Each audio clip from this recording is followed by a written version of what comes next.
Hare Krishna. Om Namo Bhagavate Vasudevaya. Om Namo Bhagavate Vasudevaya.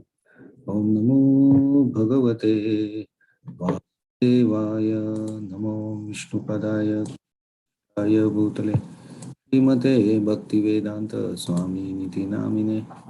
Namaste Saraswati Devi Gauravani Pracharine Nirvishesha Shunyavadi Paschatya Desatharine Jai Sri Krishna Chaitanya Prabhu Nityananda Shri Advaita Gadadhar Shivasadi Gaur Bhakta Hare Krishna, Krishna Krishna, Hare Hare, Hare Rama, Rama Rama, Hare Hare, Mukham Karoti Vachalam, Pangum Nangaite Girim, Yatkupatam, Vande Shri Gurum Dinatarini, Hare Krishna. So today we'll see verse number 40 of chapter 10. So Krishna has explained Arjuna his position, how he helps his devotees, how he gives intelligence. Then Arjuna is speaking now, and Arjuna says that I understand what the other rishis have said. So I also understood that you are Parabrahma, you are purest, you are absolute truth. So now Arjuna continues his conclusive part. He is first admitting what he has understood. So let us see this verse. Sarvam etadrutam manye. Sarvam etadritam manye. Yanmam vadasi Keshava. Yanmam vadashi Keshavaha. Nahi te bhagavan vyaktim. Nahi te bhagavan vyaktim. Vidurdeva nadan danavaha. Vidurdeva na danavaha. Sarvam etavrutam manye. Sarvam etadritam manye. Yanmam vadasi Keshava. Yanmam vadashi Keshavaha. Nahi te bhagavan vyaktim. Nahi te bhagavan vyaktim. Vidurdeva nadanava. Vidurdeva na danavaha. Please chant. Sarvam etadritam manye. Yanmam vadasi Keshavaha. Nahi te bhagavana vyaktim. Vidurdeva na danavaha.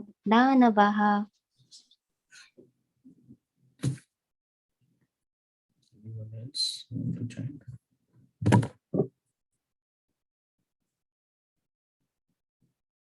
Okay. So let us see translation and purport. Oh Krishna, I totally accept as truth all that you have told me. Neither the demigods nor the demons, O Lord, can understand your personality. But Arjuna herein confirms that person of faithless and demonic nature cannot understand Krishna. He is not known even to the demigod. So what to speak of so-called scholars of this modern world? By the grace of Supreme Lord, Arjuna has understood that Supreme Truth is Krishna and that he is the perfect one. One should therefore follow the path of Arjuna, who received the authority of Bhagavad Gita. He received the authority of Bhagavad Gita as described in the 4th chapter. The Parampara system of disciplic succession for understanding the Bhagavad Gita was lost, and therefore Krishna reestablished that disciplic succession with Arjuna because he considered Arjuna his intimate friend and great devotee. Therefore, as stated in our introduction to Gita Upanishad, Bhagavad Gita should be understood in Parampara system. When the Parampara system was lost, Arjuna was selected to rejuvenate it. The acceptance of Arjuna by Arjuna of all that Krishna says should be emulated. Then we can understand the essence of Bhagavad Gita, and then only we can understand that Krishna is the Supreme Personality of Godhead. So, this verse, Arjuna accepts whatever Krishna has told. So, when you accept Sarvam Idam, So whatever you have told till now, it's not that the last verse or the last 3, 4 verses, till now, whatever you have told, I accept it as it is. As you have told me, I accept it. Yesterday's verse, last verse, Arjuna told that all the great sages also confirm this truth. So it's not only Krishna, but all the sages, like when he says sages, that means all the Shastra also. Right? All the Shastra also accepts this truth. So then Arjuna says, yes, now I also accept completely whatever you have told. The second line, he says, yeah, it's true that all the devatas or the demons, they cannot understand you. So what is the reference to this line? The reference is the, I think, second verse of the this chapter. When Krishna says to Arjuna that I will give you knowledge still further for your benefit. So then the question may come, okay, why you are giving? Because last chapter was the most confidential knowledge about Bhakti Yoga. So what more needs to be known? Because one may think that devatas and the great sages and rishis, they know you. But then in the second verse, Krishna says that the great sages and the devatas, they don't understand my origin. They don't understand my tattva. So that is the reference that Arjuna is saying, yeah. So because we have to remember that this is a conversation between Krishna and Arjuna, right? So whenever Arjuna says something, it has reference to the previous talk by Krishna. And when Krishna says something, it has reference to Arjuna's talk. So here he is giving the reference that, yeah, it's not possible for devatas to know, because the way Krishna has explained is the origin of everything, and he gives the intelligence, he gives the understanding by that devotee come to him. So this thing is very difficult to understand for a normal person. Only devotee can understand it. It's not only understanding, it's experience. Because if you don't have experience, you don't believe. That is our situation in Kali Yuga. We have to see the things and then we have to experience the thing. So what Krishna has said that, so some people say, how I will get the experience that Krishna reciprocates. So then the answer is, first you have to surrender, you have to serve Krishna, you have to think of Krishna, you have to give your consciousness, you have to give your body and your words and mind, sarva chitta, all consciousness to Krishna, and then the reciprocation will come. Then Krishna will. So if you don't do anything, then how you expect Krishna to reciprocate? Because Krishna says in the 4th chapter, as one surrenders unto me, I reciprocate accordingly. So if we don't surrender, why Krishna will respond? So this is not only for Krishna. In our general life, in our day-to-day life also, we see that we talk with the people who talk good with us. If somebody is envious or jealous, tries to do something wrong to us in the background, then we avoid that person. Why we avoid? Because we don't want to go into trouble. And we know that this person is going to trouble us. So we avoid that in our day-to-day life also. So the same way Krishna is doing. So if you don't surrender, why Krishna will reciprocate? He will reciprocate neutrally. But he says, if somebody becomes my devotee, I reciprocate fully. I take charge of him. That is very difficult to understand for devatas and rishis also, Arjuna is saying. So one more point I can share here is, see the 2 lines. First line, Arjuna says, I totally accept whatever you have said. The second line, there is negative image that nobody can understand you. So after these, the last 2 verses where Arjuna has said, I am Krishna, you are Parabrahma, you are purest, you are full knowledge. After that, Arjuna has not said, after Arjuna said this line, last two verses, Krishna didn't say anything. He didn't say, no, no, no, stop. I am not the purest, or I am not the Param Brahma. There is somebody more above me. There is no conversation like this, right? So, Krishna's affirmation that he didn't comment anything confirms that whatever Arjuna understood in the last two verses is correct. And uh, that's why he is accepting, and Krishna is also not objecting. And here also we see the second line that implies that we cannot understand Krishna completely. And even if we don't understand Krishna completely, we can accept him as it is. So some things in this life we cannot prove, we cannot have confirmations. So that does not mean that things are wrong. So for example, say I am not gone to some country, okay, say Denmark or some country. I am not. I have, they say Switzerland. I have not been to Switzerland. So if somebody tells me that in Switzerland, uh, when you walk on the street, below the street there are roads. Underground there are banks, or there are safety lockers are under the walking road.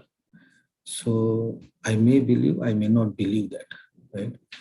But if that person is telling, and I can, some other person are also telling, then I have to believe, okay, it may be there. Or somebody says like the Minami Alps in Switzerland, if you see that, there is nothing more beautiful than that. If you have not seen those Alps, then you have not seen anything. So I will object. Why you can say I have not seen anything? I have seen so many things. You can say that those are one of the best beautiful scenes that I have seen, that person has seen. So there is always conversation, right? So here the meaning is very straight. So the Shastra or Vedas are given to us for that purpose only. Because in Kali Yuga, not only in Kali Yuga, when Krishna himself was there, there was also Kaus. There were so many demons were there. So they will always be there. So it's not like that everybody understands Krishna 100% correct. Some may understand him wrongly and may never surrender to him. You can see the examples when Krishna was on the earth. So, but Arjuna's statement that I totally accept whatever you have said, and Devatas cannot understand it. So, we can accept Krishna even if we don't believe certain aspects or we don't understand certain tattva. But if we accept Krishna and we surrender to Krishna, that qualifies us for the spiritual progress. That is what one of the significance of this verse.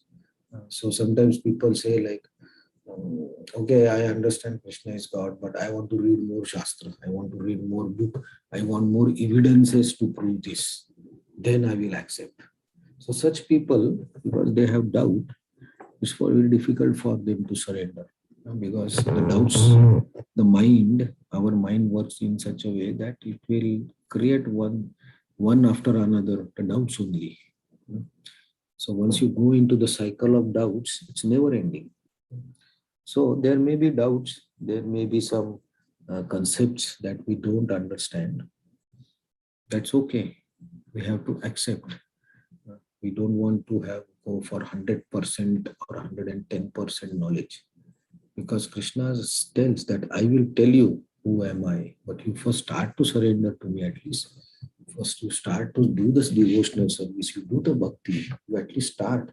Then I will tell you how to do all these things, how to reach to me, how to understand me. I will do that. So we don't have to become 100% perfect and then go. No. If we have faith, we have to start doing the bhakti. So what we are reading this Bhagavad Gita every day is also bhakti process, because we are trying to understand the God. We are trying to surrender to God.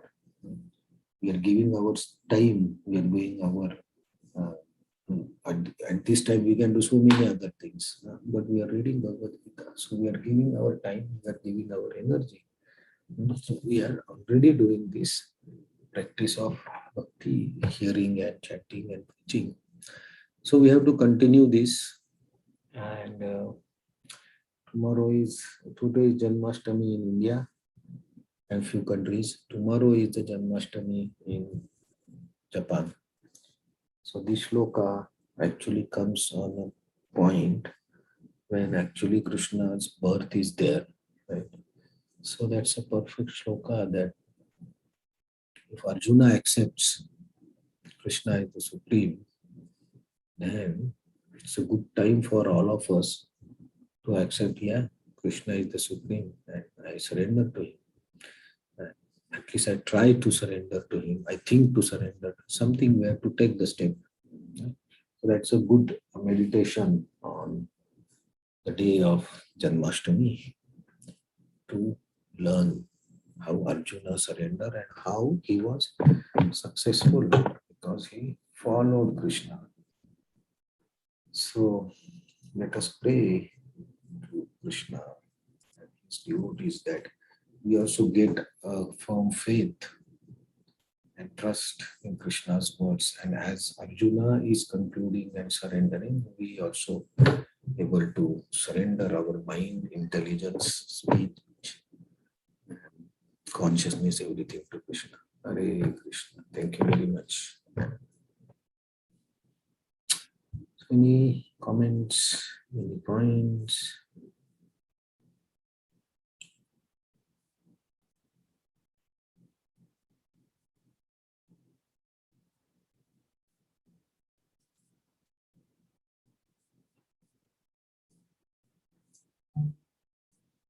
Okay, Hare Krishna.